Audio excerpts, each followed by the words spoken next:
বিসমিল্লাহির রহমানির রহিম। স্বামীকে যেভাবে সম্মানিত করা হয়েছে, রাসূল সাল্লাল্লাহু আলাইহি সাল্লাম বলেন, যদি আমি কাউকে কারো জন্য সিজদা করতে আদেশ করতাম, তাহলে নারীকে আদেশ করতাম সে যেন তার স্বামীকে সিজদা করে। মিশকাত 3255।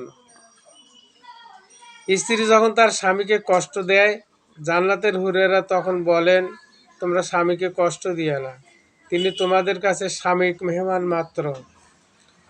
তোমাকে ছেড়ে অচিরেই আমাদের কাছে ফিরে আসবে। তিরমিজি 1174।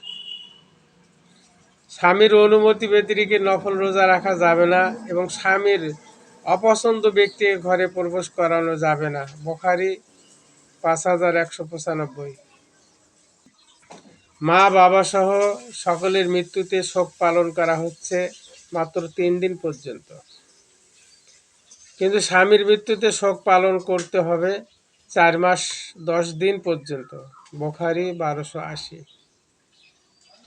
3 ব্যক্তির নামাজ কবুল হয় না, তন্মধ্যে একজন হলো অবাধ্য স্ত্রী, যে স্বামীর ডাকে সাড়া দেয় না এবং স্বামী রাগান্বিত অবস্থায় ঘুমায়। তিরমিজি 360। স্ত্রী 5 ওয়াক্ত নামাজ পড়লে, রমজানে রোজা রাখলে, লজ্জাস্থানের হেফাজত করলে আর স্বামীর সন্তুষ্টি অর্জন করলে জান্নাতে যে কোনো দরজা দিয়ে ইচ্ছামতো প্রবেশ করতে পারে। মিশকাত 3254। কোনো স্ত্রী যদি স্বামীর অধিকার সম্পর্কে জানত, তাহলে স্বামীর দুপুরের বা রাতের খাবার খেয়ে শেষ না করা পর্যন্ত স্বামীর পাশে দাঁড়িয়ে থাকত।